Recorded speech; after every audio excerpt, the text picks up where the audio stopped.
Okay. Ooh.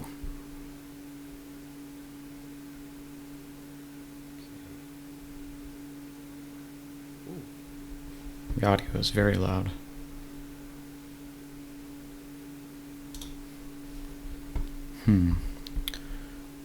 One moment.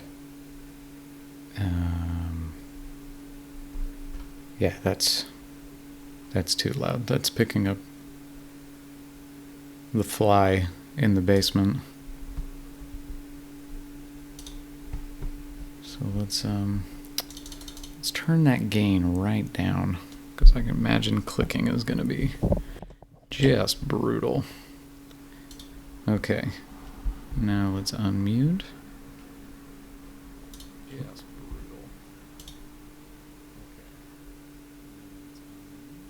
brutal. Okay.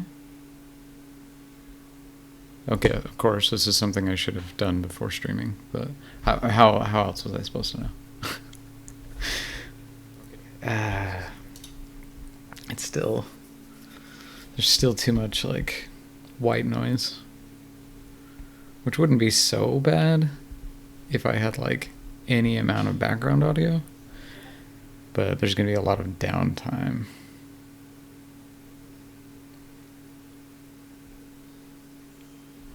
Between background audio while I kind of analyze things. So let's turn the gain down more. Let's go to like 15.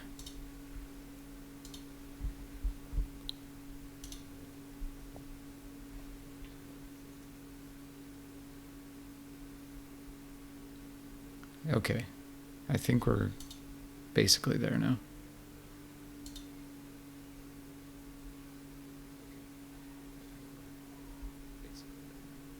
Yeah. Yeah. Is that annoying? If anybody's watching? Yet?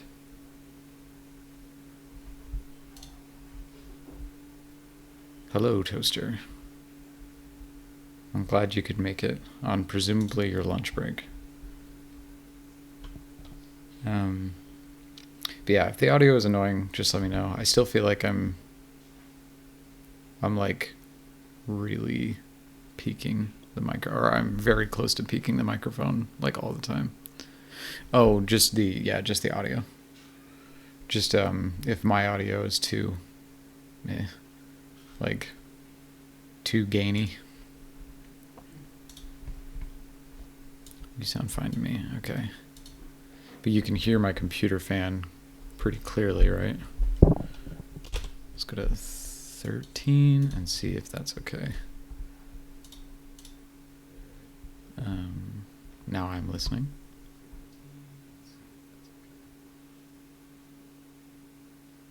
But you cannot. You cannot hear the background. That's good. That's good news. That is good news. Okay, I think, well, if that sound didn't bother you, I'm going to go back a little bit more. So advanced audio properties. Let's shoot the gap. Let's go 14. 14 decibels of gain. Right in between 15 and 13. It's the number in between them, actually. Directly. Okay. All right. I'm satisfied. Welcome. Welcome to a very special episode of Vanda Yaha. I'm all done with surgery.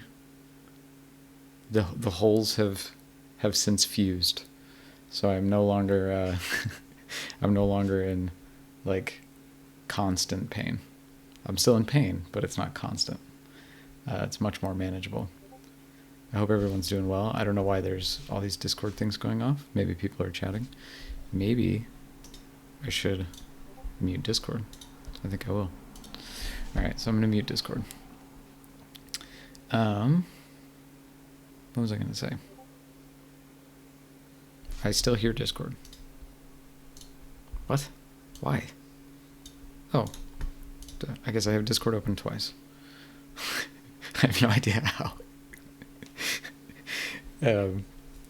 Okay, so on Vandayaha, we are all about narrative and games and narrative, ludonarrative, and ludonarrative dissonance. I love saying that word. Yeah, I am doing better. Thank you, Corbin. And so, in lieu of, or I guess not in lieu, but in order to discuss ludonarrative, in order to discuss games and game narrative and narrative, we need to have games that have narrative, right? And so that's why, for example, if you haven't already joined this, you can go to the, oh no, jams. I should have had this tab open already. You can go to the, submissions close in 3 days. Man, you better hurry. You can go to the Vandayaha Games inaugural game jam. And this game jam is all about narrative. All I really want is ludonarrative and narrative, right? So if you can tell a story with your platformer, tell the story with the platformer, right? But if your platformer is devoid of any, you're literally just like, oh yeah, I'm just trying to code to get better at, or I'm trying to practice my coding so that, I can have tighter controls on my character. I mean, that's great. You can do that for the jam, but you also need to write a story for it too, right? Because that's what Vandayaha is all about. It's all about how you can prop up the narrative of your game in order to make the entire experience better, right? And so, I think the prime example of this is like the From games. I think Bloodborne is like the best game ever made. I might have concluded that to myself,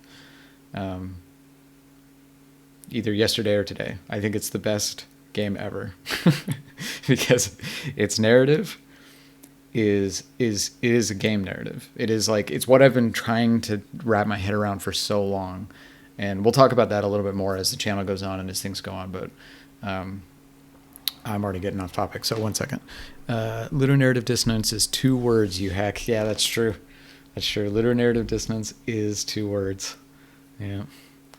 And it might even be 3, because I don't think you can do ludo narrative. I think you have to do ludo dash narrative. So, because it's like a compound word that's ludological narrative, right? Games with narrative are an important ingredient to discussing games with narrative. It's very true, yeah.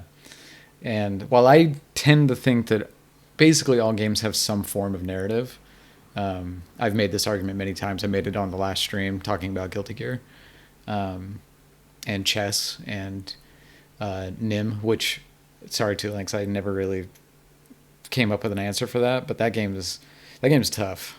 But I think for the jam, what I'm wanting is for people to not come to the jam looking to create a mechanic in a game without thinking about how it can be used narratively, if that makes sense.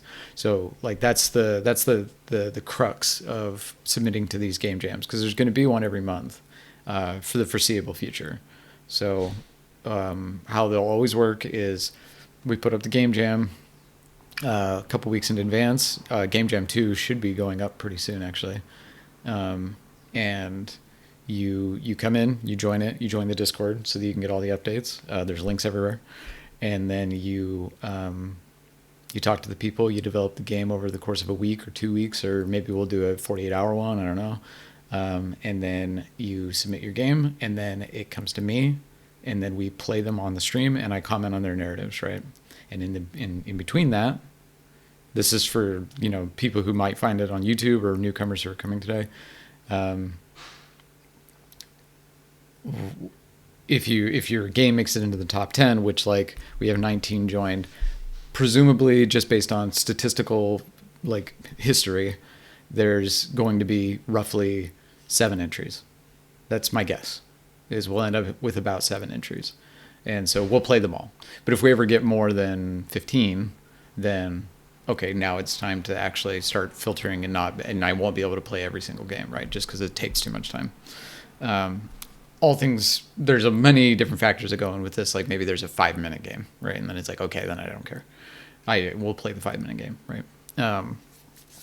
So, however, and this is the other thing that's important. So, it does say number 1. Oops. It does say number 1, right? That's the first jam I've done on Vandayaha. However, I've been doing this for quite a while. Over on, I used to do it for another channel that I started called Neophyte Studios. That was part of a university, which I've since left, and then I moved to Germany. And so now they've kind of taken that role away from me, and so I was like, I'm just doing it myself then.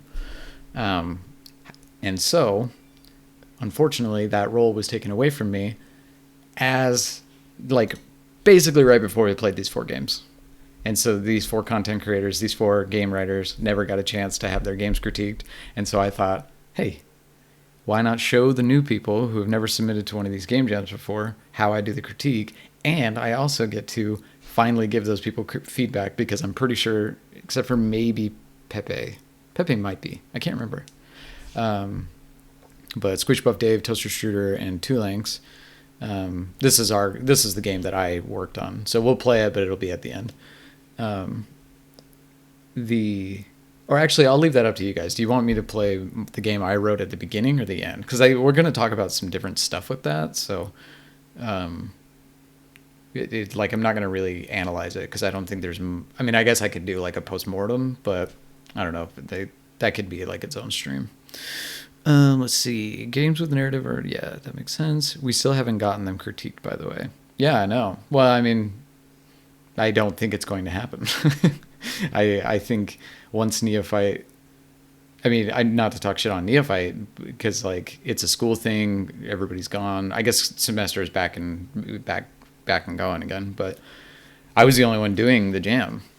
I was the only one that was doing it. I was the only one that was running the game jam stuff. And then somebody was like, actually, I want to do it, and you're leaving, so I'm going to take it. I'm like, okay, there you go. I guess it's yours then. Two links. No, you didn't miss anything. Don't worry. You did not miss a thing. Although my microphone says that it's peaking. I worry. I worry about your ears. We're going to go down to 12. We're going down to 12. I'm okay with either, but I do admit I'd like to see mine first for just for time's sake. Absolutely. That's totally fine. We can do toasters first. Let's see. It's weird too, since there were all the others talking with you on the streams. Just had class, my ears are fine. Mine are fine as well. Audio seems good. Okay, well, I don't know why it's just on my screen it's saying that I'm peaking my microphone like literally every time I talk, and it's terrifying me. But oh yeah, 2 links. I wanted to ask you how school's going, because you just started school, so that's really cool. But yeah, so we'll start with Toaster, and we'll yeah. You'll get a chance to see kind of how I do it, how I go about analyzing narrative, how I go about thinking about narrative, and how I go about thinking about narrative in games, right? So yeah, let's go ahead and start with a pick-me-up story by our very own Toaster Strudel, who I'm assuming is going to be submitting to Vandayaha number 1, correct? See, look, it got number 1, best use of optional theme, most innovative, most compelling character, and best use of ludic elements to tell a story. It's pretty sick. You plan on submitting? Excellent. I'm assuming Tool is not, though. Am I correct in that assumption? Same. I also plan on submitting. Hell yeah, dude! This is so cool. It's like the crew's back together. We have all these people who are submitting games again. I will not be, because I was in a hospital bed, with holes in my abdomen. Okay. Pick me up. I'm so like, now that I'm looking at this art, I'm so pissed that we never played this, because it looks cool. I love that, like, you've got this kind of like children's book aesthetic to your art. I wouldn't say the content is necessarily that, but like the art is.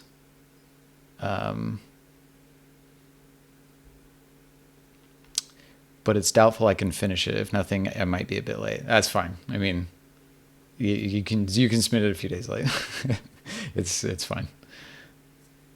I assume that, I mean, even if just to get submissions, you know what I mean? Like, if I'm fine with games being submitted late to this one, because like it's the inaugural one. I want to have a couple of streams out of it, and Tool, you've submitted to like every game jam. Same with Toaster. So, but yeah, so pick me up.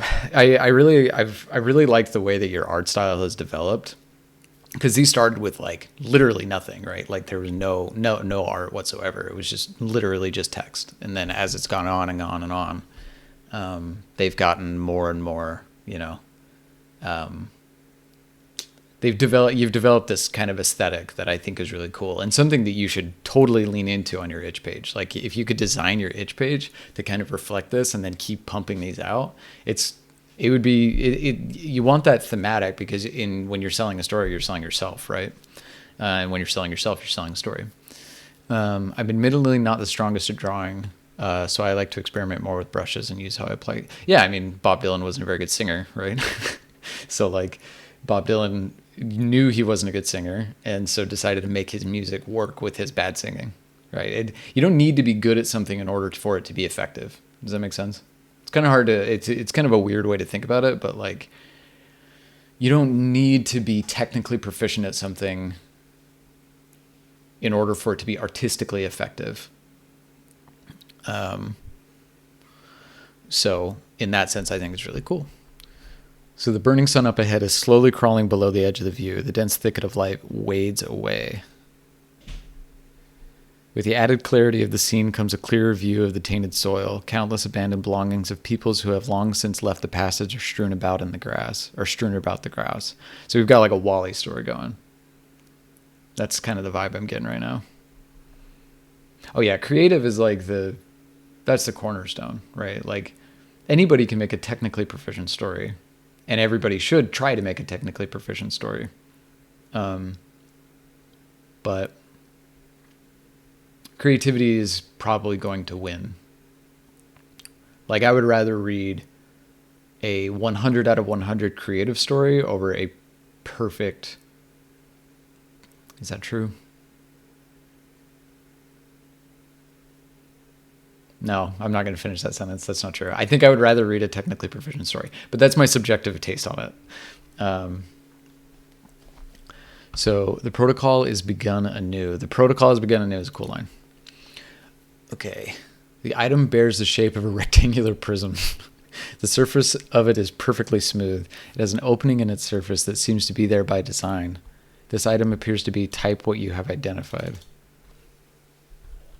A brick. Once you have determined the identity of the item in hand, press Enter, Return, or the equivalent key on your keyboard. Next to the brick, there lies another item partially wedged into the ground. The object is modeled much like a pyramid. It feels like it could break apart easily. Part of the object is open, seemingly by design. So I'm assuming it means like a hole. This item appears to be a key. I'm kind of just going on like first thought. Creativity makes it stick. Proficiency makes it accessible. Yeah, I think that's a good way to think about it, right? Like when you read a technically proficient story, there's a lot of things that you're like, okay, I'm being carried away by somebody who knows what they're doing, right? Versus a highly creative story, which is very unpredictable. And so the meshing of those two things is amazing, right? So it's not that Bob Dylan was so bad at singing that it was like unconscionable, like it was irrevocable. It was that he figured out a way to creatively make his subpar singing work for the overall package, right? Yeah, like a hole with a door, perhaps. Okay, yeah, what Tuling said is spot on. A key. So I'm going totally by like just free association here.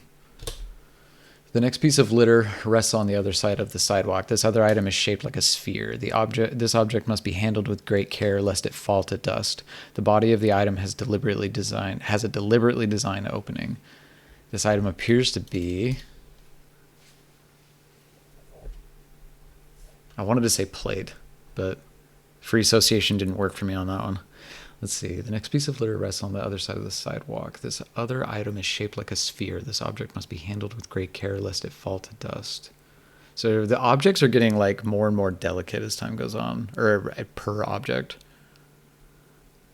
Oh, that's right. This was random. This was the random game jam where we forced a random element. So these are all, I'm getting random objects, yeah? And they all seem to be getting progressively more delicate, which I find is kind of interesting. I completely forgot that. So after we finish toasters, I got to go back over and talk about that. The other item is shaped like a sphere. This object must be handled with great care. The body of the item has a deliberately designed opening. This item appears to be a wedge.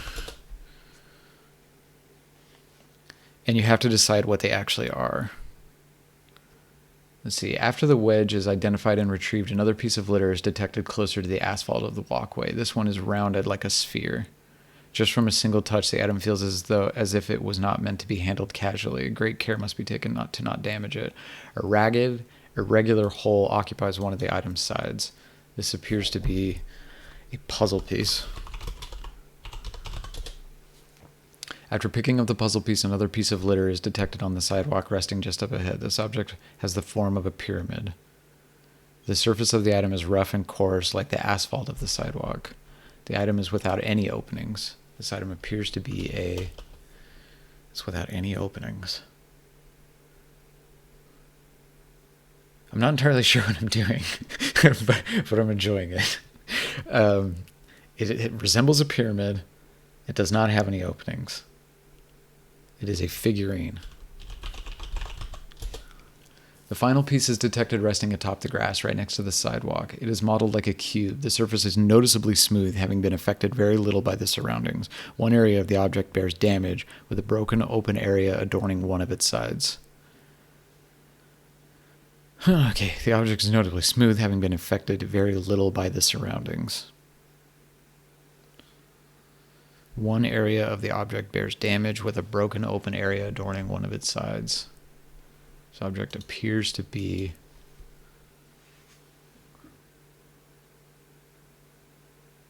a school project. I was thinking like diorama. Total haul. A brick was found next to a key, which was found in the ground. Another item was found on the other side of the path and was identified as a wedge. After this, the puzzle piece was located close to the sidewalk. The figurine was detected on the sidewalk further ahead, and a school project was found right next to the sidewalk. Assessing the common purposes of the items, they may have arrived here during a... This is cool. A brick was found next to a key, which was found in the ground. Another item was found on the other side. This must have been a nightmare to program. I mean, maybe not necessarily program, because this was Twine, right? But it must have been a nightmare to set this up. Like, unbelievably confusing. After this, the puzzle piece was located close to the sidewalk. The figurine was detected on the sidewalk further ahead, and a school project was found right next to the sidewalk. Assessing the common purposes of these items, they may have arrived here during a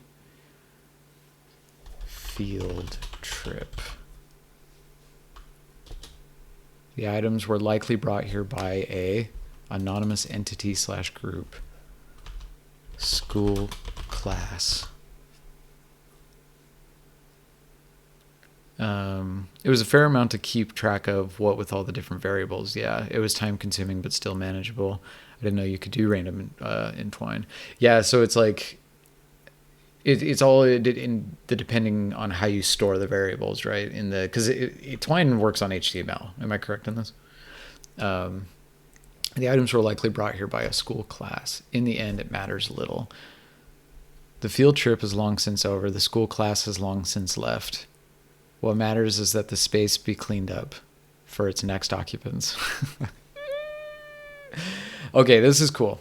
So HTML and CSS. Okay, Shout outs to Squishy Puff Dave for giving me some valuable advice on how. I see. God, I wish it wasn't 3 o'clock in the morning in Australia right now. Damn, Squishy Puff Dave. I miss him. I miss conversing with all of you on the various game things. And yeah, but it's okay. The jams will bring us back together. Yeah. So this is cool. Let's talk about this. So I really like how you're using like a sense of kind of like what Tool and I used in our game, the context-free grammar, where like, I mean, it's not perfectly resembling context-free grammar, but like how it's working is a, you can take the, is like a, thank you. No matter what is input, the narrative ultimately comes to the conclusion, right? Because the variables can change. The variables can change as per the input of the player, but the narrative effect will ultimately be the same, right? So like, it's really cool how you kind of got me to do some free association, and then build a story in my mind around these objects, and then make me think, because like what I ultimately ended up feeling was like a sense of forlorn, right? Like oh yeah, that's right, they're all dead. Like it was an investigation story where I was trying to, like a kind of a Wall-E type, where I was trying to figure out, you know, why this guy was walking around and where all the people were, and why the world kind of vaguely resembled our world. And then ultimately it's kind of a sad story, right? At least this one is. And so using this stuff, like the field trip is long since over, the school class has long since left. So yeah, I think that's very cool. Let's see, a pick me up story submitted for Neophyte Studios Game Jam 4, optional theme, the Horizon. Restrictions random. Special thanks to Squishy Puff Dave explaining the good method to code random elements in Twine. If you'd like to keep picking up litter, feel free to press reset in the menu to start again. Let's see. Feelings mutual, right? It's just, it was so fun. It was such a fun thing to do. Like every day talking about games, game narrative, how to make them both better. And then coming together once a month, showing the progress. But we're doing it again. It's back, baby. Everything's going to be okay now. The Vandayaha is running full steam ahead. And we're growing. We're getting there. Let's see. Conversing with everyone here is great. Yeah, I thought it would be interesting to let yeah, I agree. Conversing is just awesome. It's so much fun. I thought it would be interesting to let the player devise the common threads on their own. People can be pretty good at that. So I thought it would be exactly that. I think, yeah, you kind of nailed it. So there's something that Pinckney talked a lot about. And a lot of really good writers talk about this, including me. I think I said this on the first stream of Vandayaha, which is that humans are better at intuiting stories than they are at consciously writing them in a lot of ways, right? So that's why, like, when you read a story by a child who has watched Frozen 700 times, it's not bad. Like, the story is, I mean, okay, yeah, it's written in crayon, the letters are backwards, and it kind of goes nowhere, and it was weird. But, like, there's weirdly, oftentimes, a little bit of suspense, kind of a setup and a payoff. And, like, there's a lot of elements that they have no idea that they're employing. Right? They have no idea that they're employing objective correlatives or scene structure or hero's journey, or, you know, they have no idea. They don't know what any of that means, but they're intuiting it because they've watched so many narratives, and they've watched the same narrative. There's actually a lot of psychological studies that suggest that the reason why children like to watch the same movie over and over again is because they don't really know what's going on yet. Like, each time they watch the movie, they learn more about how the story works, right? And so it's like this interesting discovery for them where they're like, that's right, Elsa does win in the end. I forgot. You know what I mean? And so that's like that's an interesting thing to kind of employ in the narrative that you're making yourself, right, is saying, well, let's let the ludic elements, the game elements of the game narrative, let's let those take the place of the intuiting of the narrative, right? And it's also, I think, one of the reasons why the From Software games are so accomplished in their narratives, even though they very, very, very don't have authored narrative in the traditional sense, right? It's kind of like cutscenes are introductions to bosses, and like most of the narrative is like in item descriptions and these like disparate elements all over the place throughout the world, because the player ultimately gets to inhabit the fictional character in the world, and then they get to experience the narrative through these bite-sized bits of interpretation, because the story you make in your mind is always better, right? It's the same reason why, like, when you read a book and then you go watch a film, you're like, the actor was incorrect. You know what I mean? Like, it was an incorrect choice. That was not how I pictured them when I read the book, right? Because the way the story you tell yourself is it's always better, right? It's always better. So except for Blade Runner 2049. I think that was actually just perfect. So let's see.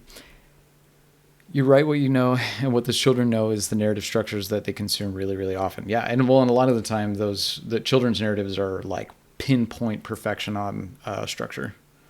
Like Pixar narratives are one for one, just perfect. Scene structure, hero's journey, perfection, like perfect arc.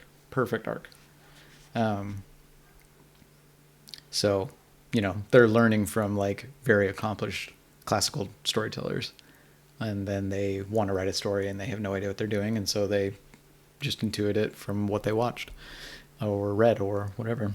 I think a game's mechanics being the main storytelling tool is a really cool practice. It makes a very particular kind of storytelling that can be really engaging. It's exactly what I'm looking for. This is like the thing that I've been trying to talk about for like a year now, is like, yeah, we're coming up on a year since Neophyte started in October last year, is like this cross section of narrative and game, right? Where it's not game, cutscene, game, cutscene, game, cutscene. You know what I mean? It's this, and it's not game, dialogue, game, dialogue. It's the cross section of the game mechanics are telling the story, right? Yeah, amazing how they wrote a story, took some bits out, and then that somehow enhances the story. Well, it's kind of, I think I talked about this in the first stream. I'm assuming you're referring to the From Software games, but like Miyazaki in interviews, Hidetaka Miyazaki, famously has said like that his inspiration for these types of stories came from when he was a kid and he was reading these like giant fantasy tomes from the library that he didn't really understand what the hell was going on. He didn't understand what was in the books. Like the words were too big. You know what I mean? Like they were translated into Japanese, but the words were too big. They were too confusing. He didn't really get it, but he loved reading the books. And he ultimately decided he found that he loved not understanding everything, because he got to make these associations in his mind of what was going on. He's like, I kind of, there's a wizard and there's like a dragon in a cave, and like, that's pretty creepy, right? And like the book could be like, it's not creepy at all. The dragon is actually his friend. But to Miyazaki, he's like, there's a dragon in a cave, and so that was like, because all the From games are like that. They're all of them. I mean, I guess Sekiro a little bit less, but like the Dark Souls and Bloodborne are very much like disparate chunks of narrative that allow you to kind of interpret, and everybody speak cryptically and you don't understand what they're saying, but it's cool. So yeah, the human imagination is quite adept to making a narrative that you in particular love. It's much better at it. Much better. Much better. Because you know what you like. So when there's some stuff taken away from you, that's why the writer's job isn't to make it perfectly clear. The writer's job is to make it fun, right? And if you need to remove some information in order to make it fun, that's good. You just need to be aware of when you're doing it, right? You can't just like leave out information for no reason. You have to know why you're doing it. So you don't understand what's really happening, but damn does it hit hard. Oh my gosh, it's unbelievable. Like, I've had this line from Bloodborne ringing around in my head since, I don't know, weeks ago, where like it's the first time you go, sorry that I didn't mean to turn this into a Bloodborne stream, but like when you first go to like Old Yarnum and there's the Gatling guy at the top of the tower.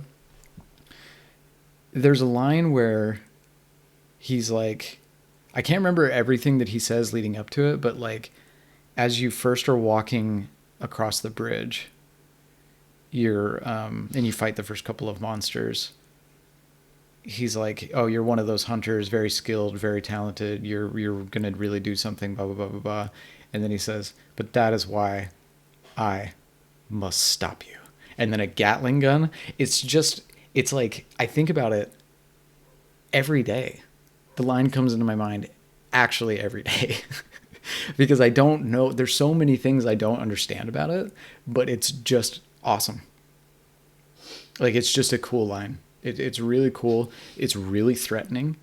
But it makes the way that that's set up is like, you don't hate this guy. Oh, it's so cool. Sorry, I didn't mean to talk about that while we were talking about your game. But yeah, so the free association aspect of this game, and I think the way that you kind of set up the world is perfect for these little short things. Like, I'd actually really like to see a couple more of these. That is a genuinely cool sounding moment. It is.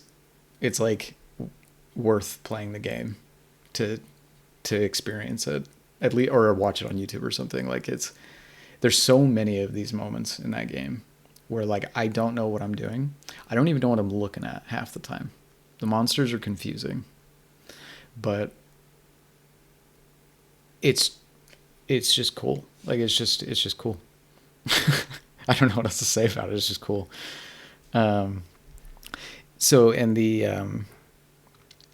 I would like to see, I think, more of these types of things. It's probably not the super funnest thing to code, but like more things like these really short, 5-minute games where I get to play a little word game in my mind.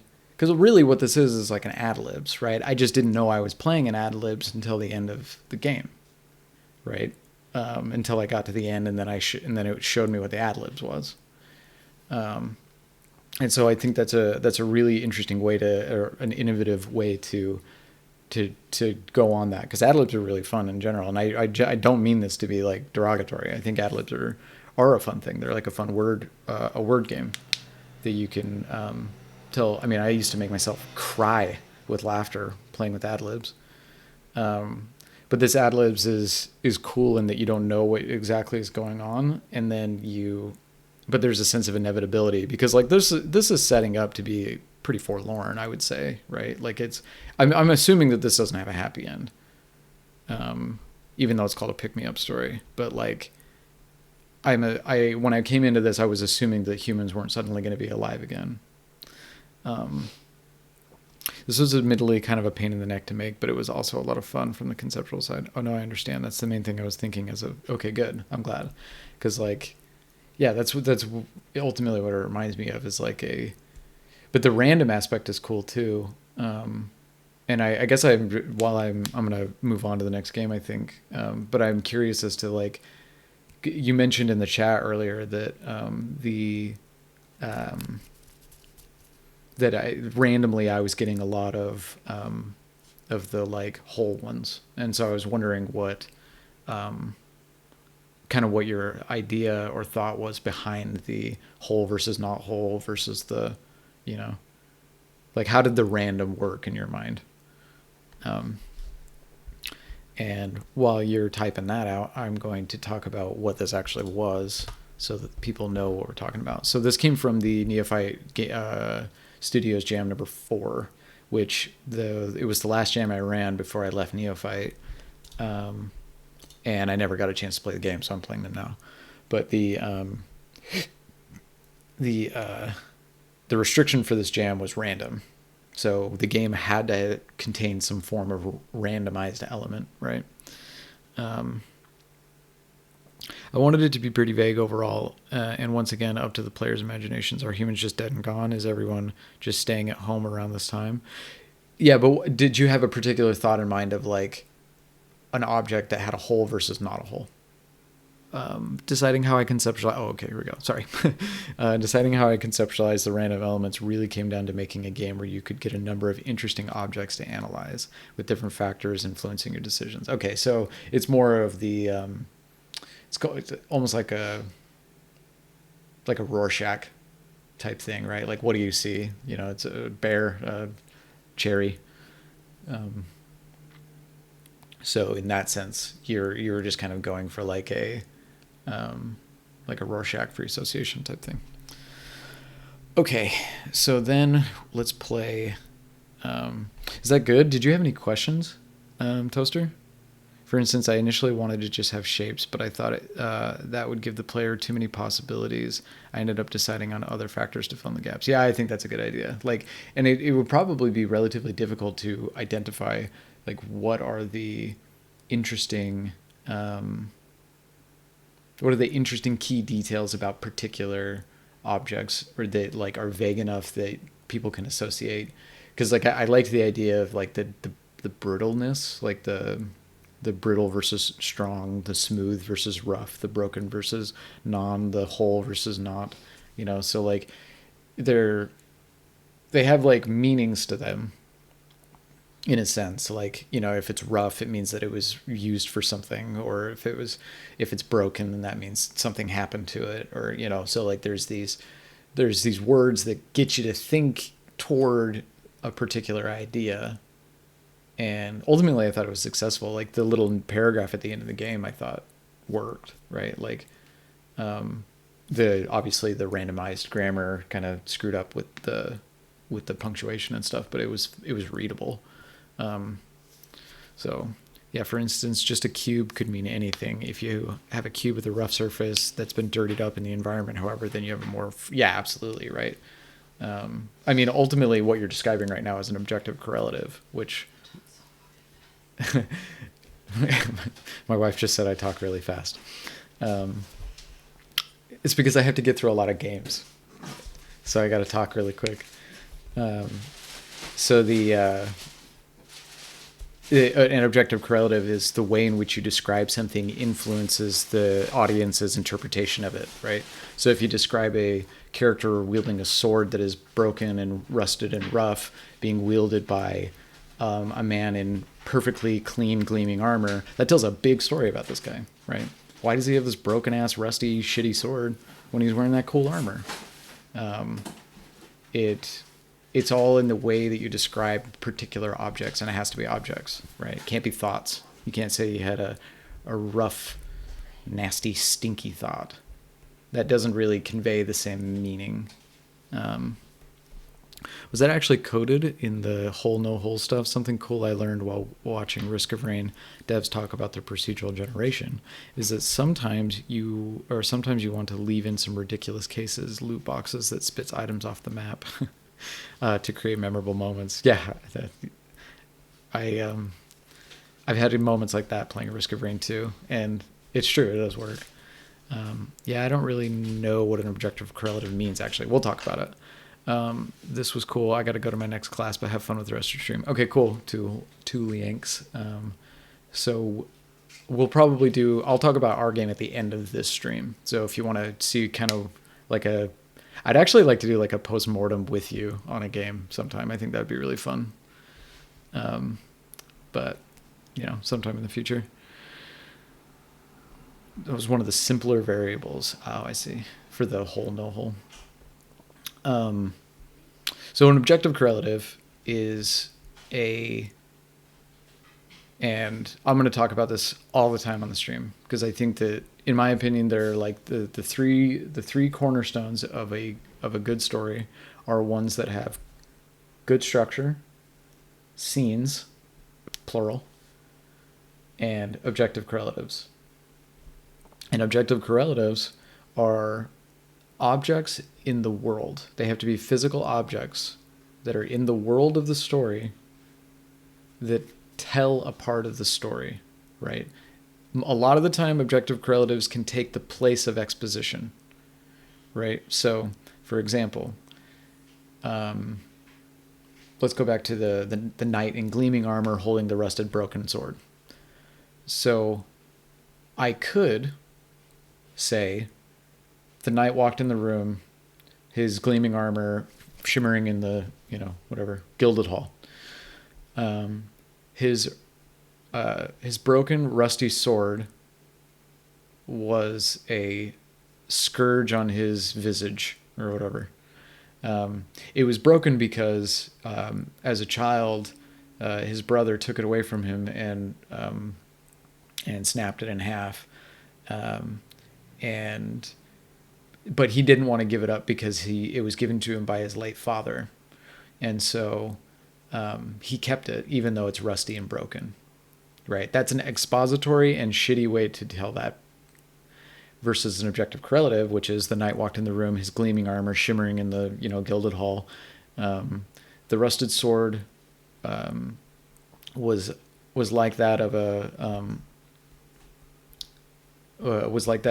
mark of let's see, the rusted sword, the rusted broken sword he held in his hand was dull and gray and looked very old.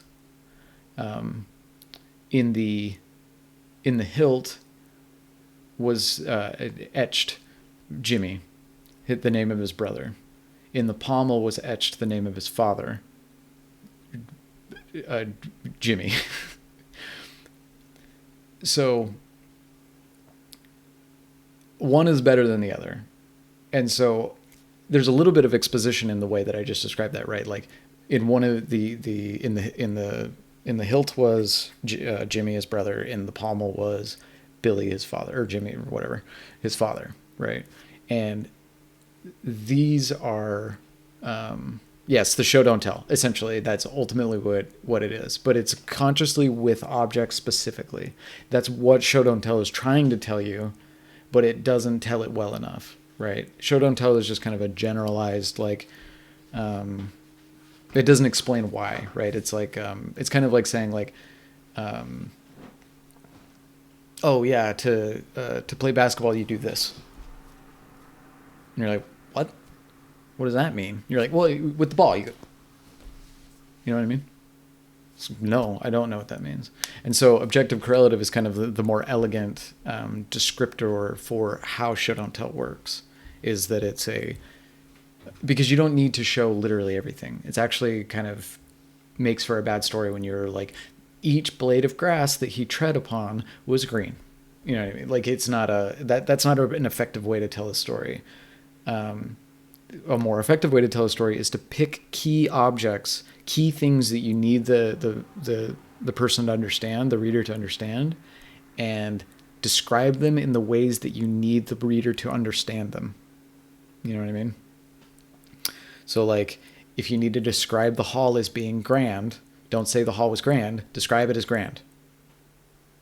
And you don't need to say, like, the tile was grand, the pillars were grand, the ceiling was grand, the throne was grand. You just pick a couple of key things, right? Like, the rims around the pillars were gilded and polished. The throne was 8 feet tall and was ornate with, whatever. Like, describing these two things, you know everything you need to know about the entire building that they're in from those two details. You know what I mean? So that's what an objective correlative is, and that's why it's so fucking powerful, because it's at all times, in all places, objective correlatives are effective. There's never a point where it's like, yeah, you probably shouldn't have used an objective correlative there. Like, it's never the case. And so ultimately what I'm saying is that a pick-me-up story used objective correlative really well because it described these objects as having once again, intuiting narrative better than writing it consciously. It gave the reader the chance to think about objects and make a story in their mind, right? You can abide by that. I'm glad you can. Okay, so, I wanted to do, We maybe might skip Dark Knight because this has already gone on longer than I expected. Because I don't think Dark Knight, I'm pretty sure didn't adhere to the random rules at all. I'm pretty sure it was a pet project. I mean, it was fine and it was fun to talk to the guy, but like, I don't think he adhered to. You're welcome. I don't think he adhered to the rules of the game jam. So let's talk about Head North by Squishy Puff Dave. I believe it did, actually. Really? The Dark Knight game had random? It at least had random encounters? Oh, right. Okay.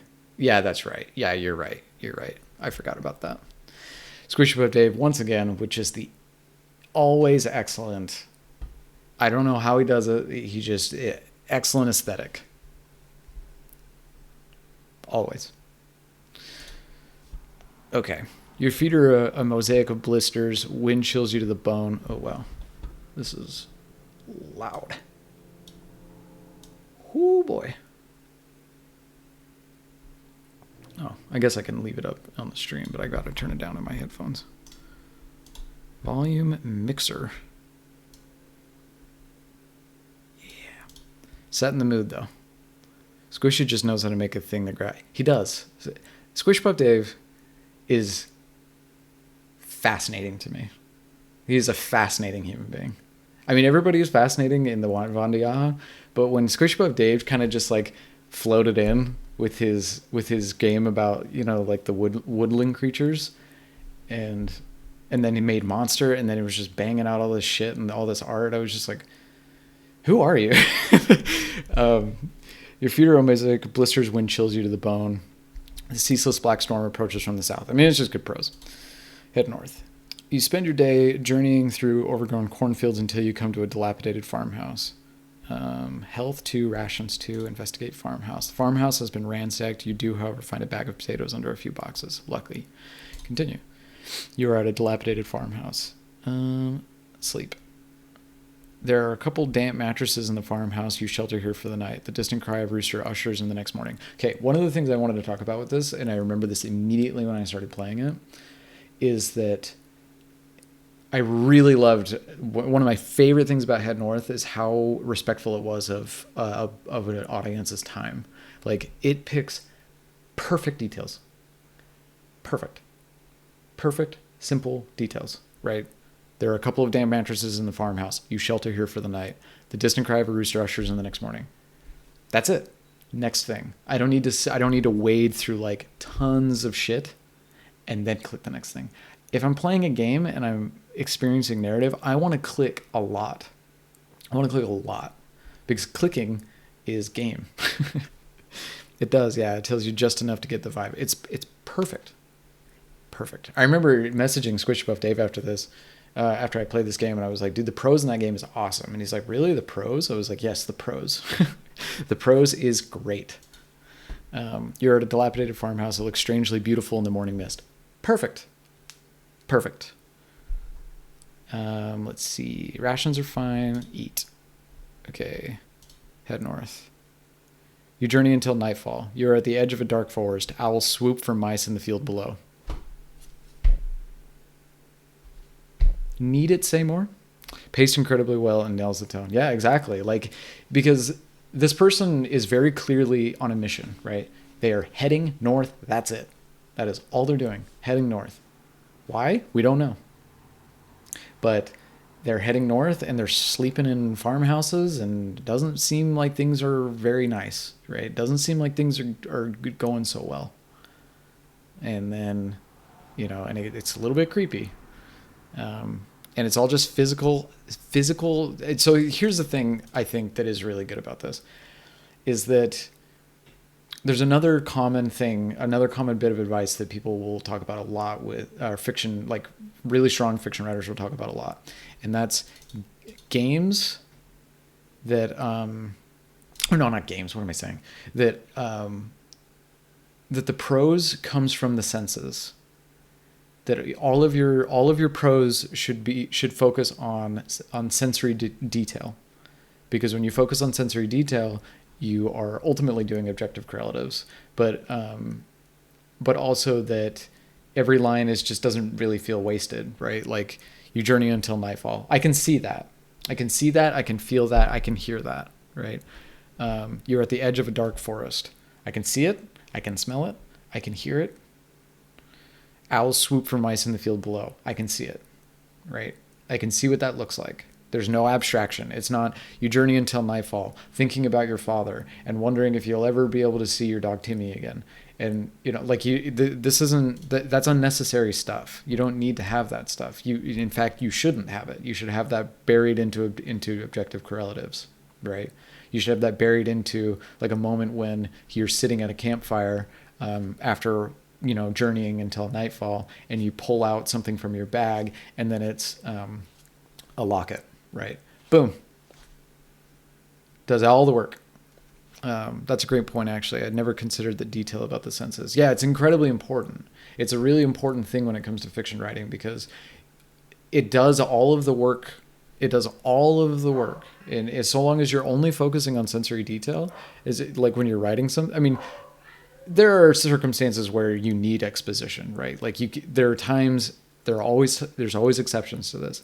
At some point, you're going to need to say, the farmhouse was owned by his dad, because you don't want him to like walk into the barn and then open the door and then go into the room and then pull the drawer and then pull the thing out. It's just like, because it's not that important. It's like he got to his dad's farmhouse. Okay, good enough. Like good enough.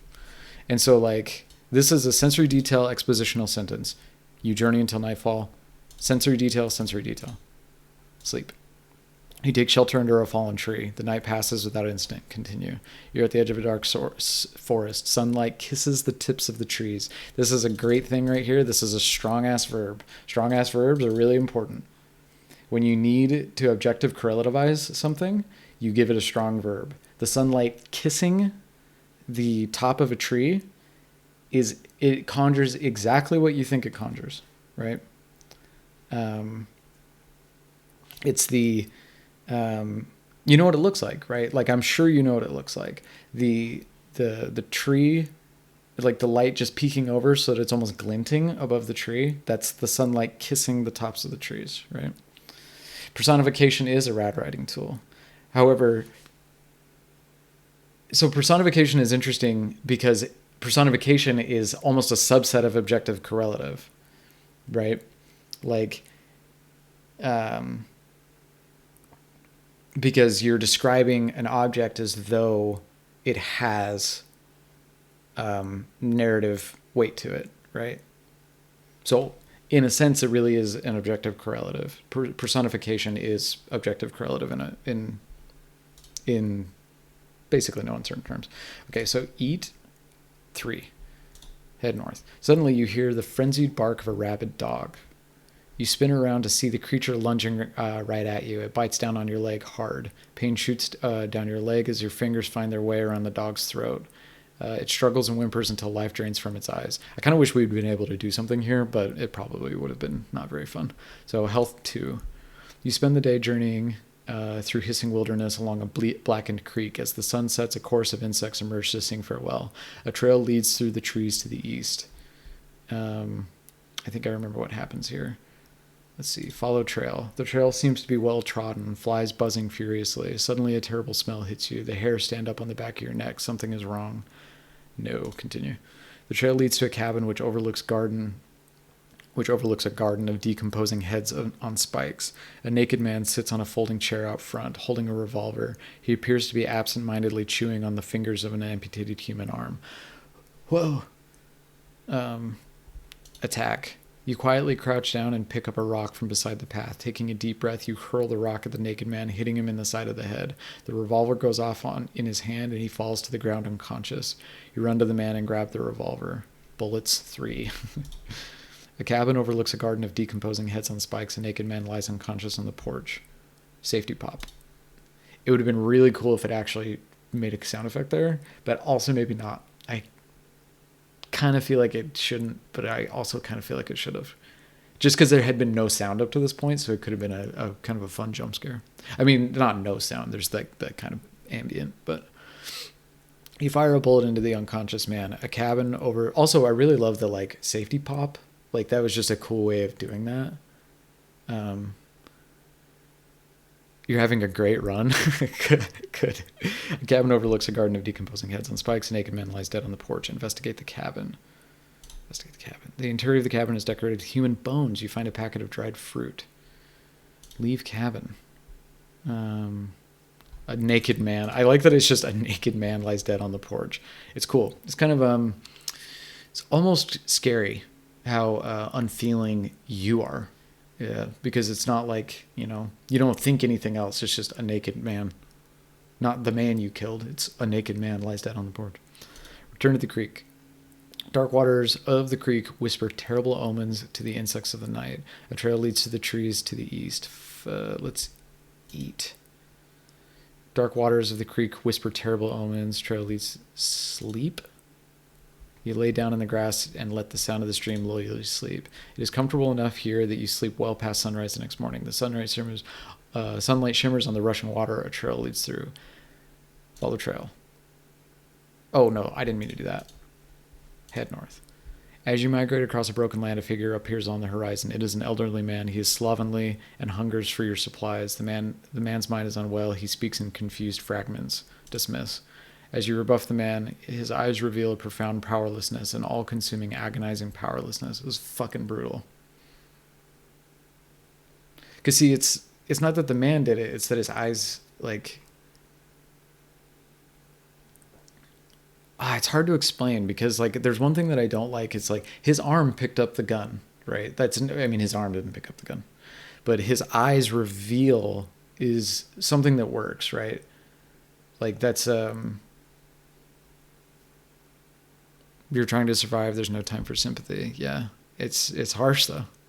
This that is a feature in Twine, though. To my knowledge, it's kind of finicky. What was? Oh, sound effects. He turns to fiendish black storm of the south. He turns to the fiendish black storm of the south. Oh, that's the first time we get a description of the south. That's interesting. It walks limply toward his fate. It's fucked. It's awesome and fucked. Continue. A cracked highway snakes its way across the forsaken land. You walk until the sun kisses the horizon and shadows begin to crawl. You come to an underpass littered with abandoned vehicles. Investigate vehicles. None of the vehicles appear to be in working order. You find a can of processed meat in the glove compartment of an abandoned utility vehicle. Take can.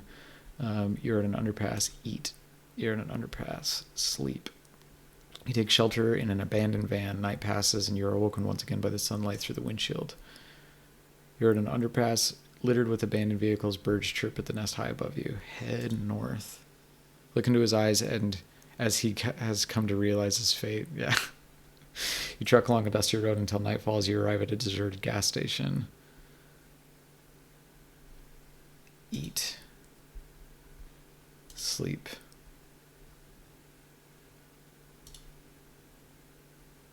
Investigate gas station.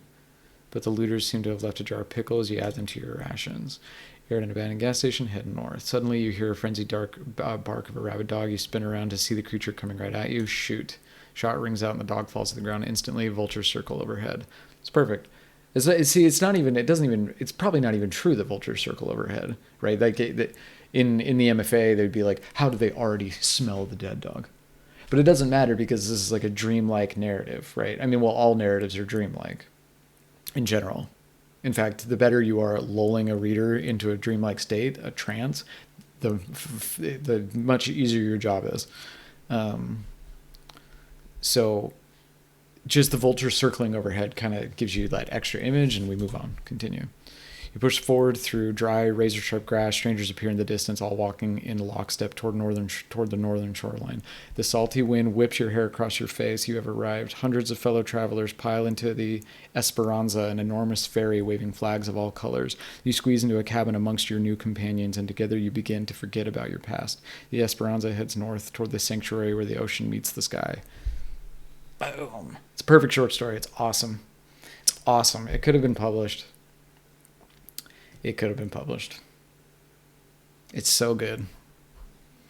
It helps to earn the viewer's trust. Yes, exactly. One he had, right? Like Squish Buff Dave had earned our trust pretty early on, I'd say, because it was clear that this story was going to go along at a quick clip. So I was like, I'm there. I'm with you. I'll go. Right. And the details were good. And I was like, I like them. I trust you. And then when he throws in some more details, like the vultures, I'm like, totally fine. Totally fine. My suspension of disbelief is perfect. It is, we are in equilibrium right now, right? I am not in disbelief of this story. And so the disbelieving elements don't cause me to disbelieve it. Wow, there's actually a hopeful end. That's not something I ever ran into. Really? It's interesting. I played this game twice and I got the ending twice. This exact ending. So that's very interesting. I think when I messaged Squishy Puff Dave about it too, he was also surprised that I got it like the good ending. Which I think is interesting because I was a bastard to everyone. I like killed a guy, I killed 2 dogs, and I turned away an old man. Which says something about the story, right? Yeah. Nah, I got gunned down by loons in a giant trick pretty consistently. Oh, truck, I'm assuming. That's interesting. That didn't happen to me in the first playthrough either. Because I only played it twice, but yeah, it's just good, man. It's just good. Like it's hard to. Sometimes it's hard to talk about why something is good. That set of circumstances does paint a particular narrative. Yeah, right? Like selfish and vicious and uncaring. Survive. Yeah, I was a victim of random chance. Yeah, it's just really cool. Like I love the simplicity of it. I really liked that it almost has this like old paper quality, like it's just a really simple, clean text box with some nice UI elements, and it draws your attention directly to the story. And there's, kind of not too much interaction, but it feels like you're making choice. And we never get to go dreamy. David Lynch, all narratives are dreamlike. Cathardigan, absolutely. You can compare me to David Lynch. That's fine. They have to be. And I think what David Lynch is probably intending to say when he says that is that that's why we like stories, is because we hardly ever get to go dreamy, although dreams don't make any sense at all, right? It's like I only had 10 minutes to get out of the airport before my shoes were going to dissolve into toaster strudel, and my mom was so pissed, but like, you're like, oh, but it was so scary. Like it doesn't make any dreams don't make any sense, but they're so vivid, right? It's your mind telling you a story. So it doesn't matter. Like your suspension of disbelief is in perfect equilibrium. Strudel is a frequent dream image. Yeah, I think it does. It means something to do with like a job. So yeah, I would just say, like, hats off to you, Squishy Puff Dave. I know you're not here right now, but I think it's just a really it's trying to do something quite simple. I would say it's trying to give you a randomized narrative with very little choice, but the choices are meaningful and interesting, and I would say it succeeds. And the type of narrative it is very clearly an apocalyptic narrative, right? So, survival of the fittest themes. Let up for 1 second, you die. Be careful, don't trust anyone. Horror imagery of like the naked man and killing the naked man, decomposing bodies, cannibalism, like it's all kind of there, right? But it's just in this really nice, neat fucking package. Yeah, he is, and yes, it's very naturalistic. I would know. I live with the guy. Wait, what? You live with who? You live with Squishy Puff Dave? Naturally flowing there. Wait. What is happening right now? Oh, I'm an idiot. I'm stupid. I'm dumb. Okay. It's true. Just true. Free association. Okay. So we can end that here. So I'm thinking that went longer than I intended. So I'm thinking that maybe I'll just do a quick stream of the other two, maybe sometime in the midweek, and we'll see what Tulang says about maybe doing the postmortem on this game with me, because I would love to talk about this game. This is one of my favorite things I've ever made. Full stop. Like our board game, which gives you random narrative through context-free grammar that I wrote, and I'm still writing this game, by the way. It's still happening. Like, I'm still adding more and more cards, more and more text cards to the game, so that when I finally eventually do publish it as a full version, like, the narratives won't be so weird. It's just that it was a bitch to write. Fair enough. I admittedly have to shuffle off to a lab in around 40 minutes.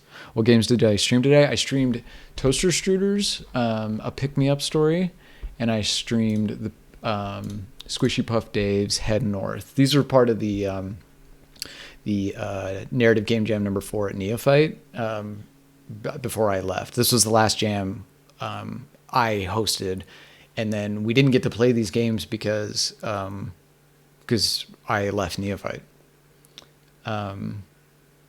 Because they took this job away from me, and I was like, well, this was my job, and I'm not gonna. What? So I thought it would be a good idea to come back and stream these games, because they never ended up getting streamed. So yeah. Oh yeah. Have a good rest of your day, Toaster. Enjoy your lab, and so yeah, we did these two, and then I'll do the other two. Why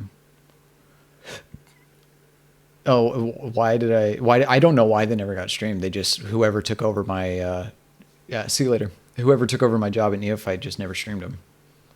They never streamed the jam. So I was like, whatever, I needed to have a video where I explained kind of showing how I go about critiquing narrative. And I thought, well, those games never got critiqued, so I'll critique them on stream. Some random game jam games. Why did they drop you? We'll talk about it off stream. We'll talk about it off stream. We'll talk about it off stream. Okay. Ultimately, it had nothing to do with me. I think it was because I moved to Germany, but that's like the official, I can neither confirm nor deny answer. So with that in mind, I hope you guys have a good day, and I will see you I'll see you next week, 100%. But yeah, so thanks for tuning into the stream. Goodbye.